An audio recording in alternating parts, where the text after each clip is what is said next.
You are listening to the Redesign Your Life podcast. I'm your host, Lynn Grogan. I am a certified life coach, and each week I am going to help you take imperfect action toward creating a fulfilling and meaningful life. Are you ready? Let's go. Hey y'all, welcome back to the podcast. Or if it's your first time here, welcome. I am Lynn Grogan. I am a life coach. I'm an adventurer. And one of my favorite things in the world is helping people rethink and redesign their lives in big or small ways. So if that is something that you are looking to do, you are in the right place. All right, so today I want to share some real-time updates on how my husband and I are redesigning our lives for this upcoming summer. So I am hoping that my personal example might help you think about a few things for your own life. So if you listened to the podcast last week, I hinted that we have been noodling on some bigger changes in the upcoming year. But as these things sometimes go, sometimes those far off future plans just light a fire under you, and we decided to get started immediately. So I want to take you behind the scenes and walk you through what's happening, how I'm thinking about it, and how I'm handling, and sometimes honestly not handling, the emotional roller coaster behind the logistics. Because what I have seen in both myself and in my clients is that when there are changes coming up, it is so easy to bury yourself in logistics, the planning, the checklist, the organizing, all the stuff that helps you feel like you're in control. But sometimes all that planning turns into over-planning, and that's often just emotional avoidance in disguise. So here's what we're up to. As you may know, we travel full-time in our RV, and we have done so together for like 7 or 8 years. And we've never been the type of people who only take our camper out once in a while. We're either living in it full-time or not at all. So as we started talking about spending time traveling in Europe next year, we asked ourselves, okay, what can we do now to prepare for that? And then that was something else I kind of talked about on the podcast last week, how the plans that we make for the future have a way of changing us in the present. It changes sometimes how we're thinking, how we're feeling, and what we're doing. Sometimes it's those actions we're taking. So because next year we'd just be traveling with backpacks, we thought, well, why not try that in the U.S. this year in our own country? So that is what we are doing. We're going to try to sort of replicate our European adventures, but in the States. So in about 2 weeks, we're going to store the RV for the first time ever. We're going to do that for the summer. And we're going to spend extended time, about 3 months, in Colorado, Minnesota, and Wisconsin. And our plan is to stay with family and friends. We're going to have a backpacking trip in there. We're going to do some car camping. And we're also going to house and pet sit along the way using a website called Trusted House Sitters. So as a side note, before I go into the meat of this podcast, Trusted House Sitters is very cool. I hadn't really heard much about it until a couple weeks ago. So I actually want to share with you what it is in case you're curious about it or you hear me talking about it in the upcoming weeks. So it's basically this free exchange. So how homeowners list their home and travel dates, and sitters apply to stay in their home and care for their home, their pets, their plants while they're gone. And they've got these listings all over the world in incredible places. And I may have spent a little bit too much time looking at this website.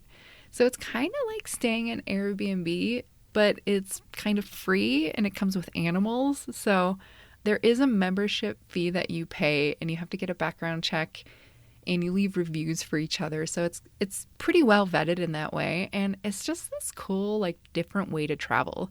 I'll put a link in the show notes in case you're curious to also spend too much time looking at a website.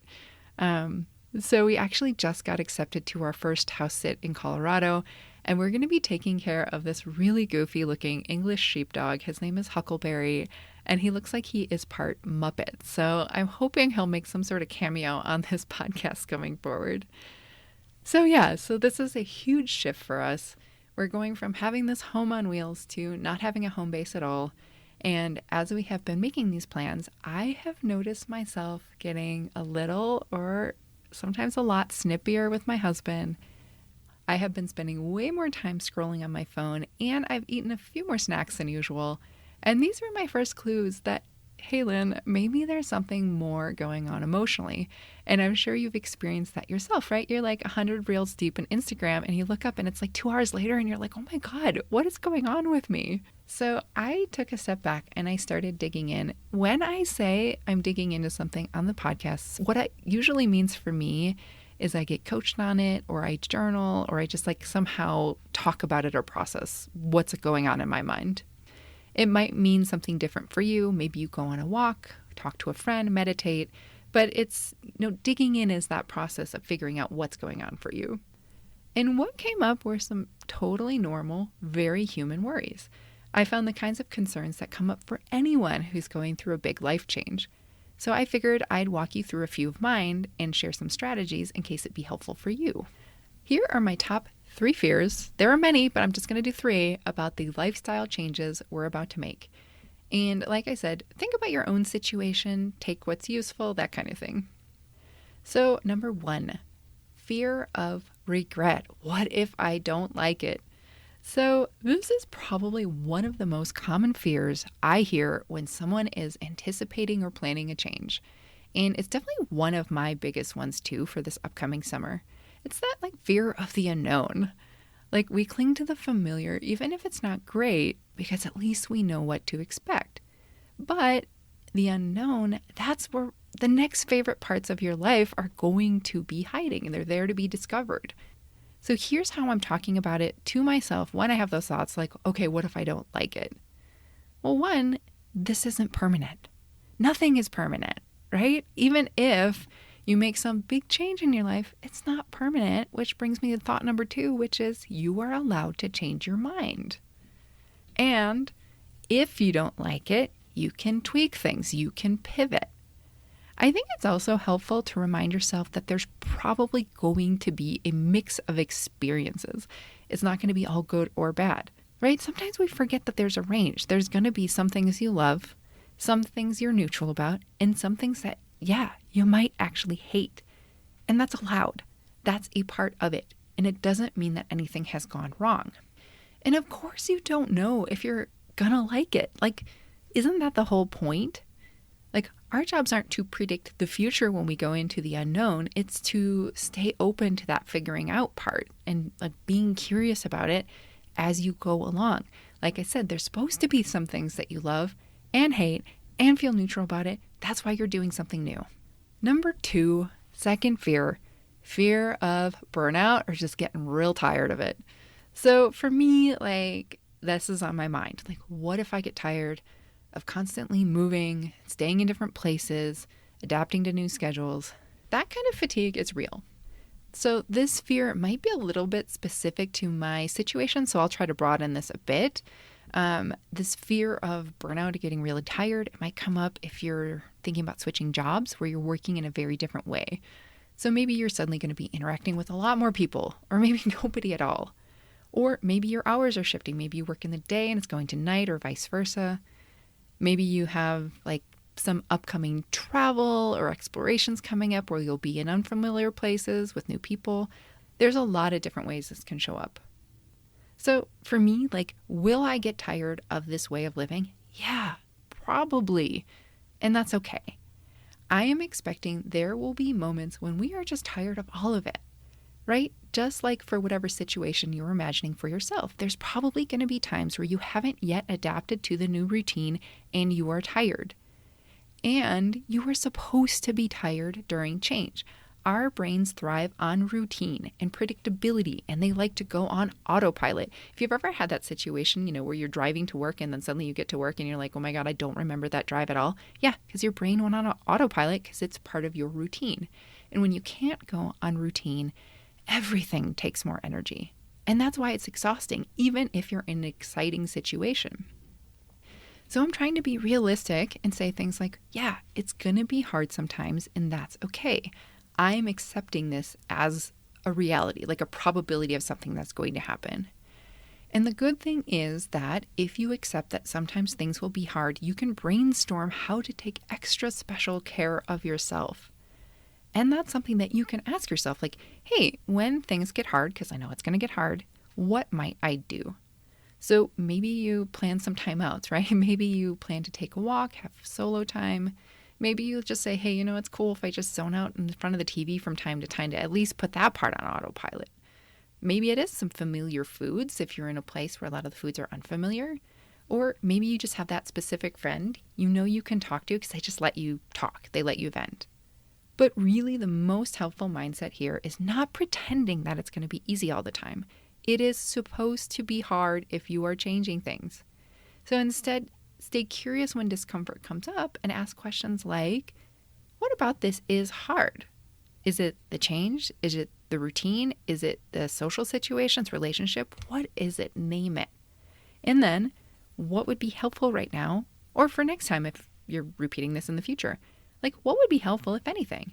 And again, sometimes just accepting that things are going to be more challenging is helpful. You're normalizing the situation rather than telling yourself something has gone wrong. So, it is okay if you were on the coolest safari ever in Africa and kind of wish that you were in your sweatpants at home having the easy life. All right, third and final fear is the fear of relationship strain. And this one is definitely my biggest fear. I get anxious when I think about that I might be overstaying my welcome or that I'm putting someone out. Even if I am invited and people are excited to have us, I am still worrying, is this too much? Do they regret inviting us? And this makes sense. We are social creatures. We want to belong, and we really, really don't want to be the reason that somebody is annoyed or uncomfortable.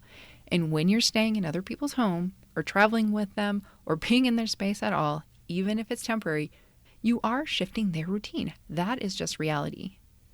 And here's one of the things that gets tricky is once our brains latch on to the idea that somebody might be feeling a certain way about us, then suddenly everything becomes proof. Like if you get a short text message from them, okay, they might be annoyed. If they have a grumpy look in the morning, okay, maybe they're secretly counting down the days till we leave. If you've heard of negativity bias, this is it. It's when your brain scans for anything that confirms the fears that you already have. It's like your brain becomes this detective and it's just looking for rejection everywhere. So this is 100% something I plan to get coached on while we travel. No amount of journaling sometimes can get me out of my head. I need a third-party perspective on things to help me know that there are other perspectives to take on than the one I'm currently having. Honestly, this is one of the things I coach on constantly because it is so hard to get out of that headspace sometimes. But here are some tangible things in this situation to try. Sometimes it helps to take that step back and remembering your why. Why are you spending time with someone? Why are you in relationship with them? What's important about the relationship? For us, we really want to spend quality time with our family. We don't get to spend every day with them, and we miss out on a lot. Unlike this summer, we don't have to. So we get to work on our relationships with these people, which is sometimes going to be super fun, and sometimes there might be tension. 2 is to remember not everything is about you. This is one I'm going to remind myself of regularly. If someone is grumpy, it's entirely possible it is not about you. Crazy idea, right? And when you don't make it all about you, you're much more likely to stay open and supportive to the other person rather than becoming defensive, shutting down, or really just scanning to see if they're going to reject you. 3, communication. Communicate as clearly as possible with people. You can check in and see how things are going. People may not always tell you, but you can always ask for that conversation. And finally, remind yourself that this whole experience, every experience will probably be a mix, right? That's kind of the theme here. It's not one or the other, but there's going to be times where it's incredibly fun and occasionally awkward. There will be deep connection and minor friction. But that's how we grow, by letting life be a full spectrum experience, right? There's going to be good and bad and everything in between. All right, so those were some of my fears and some strategies to manage them. I hope that sharing my process and how I'm thinking about it gives you some ways to explore your own big or small changes and make space for all the feelings that come with you. Because I promise you, if you are planning some sort of change, you are going to experience a range of emotions along with it. All right, my friend, that is what I had for you today. If this episode resonated with you, if it made you think of someone else in your life, feel free to share it. And as always, if this brought up anything for you and you want help, I'd love to talk. You can check the show notes and schedule a free coaching session. Until next time.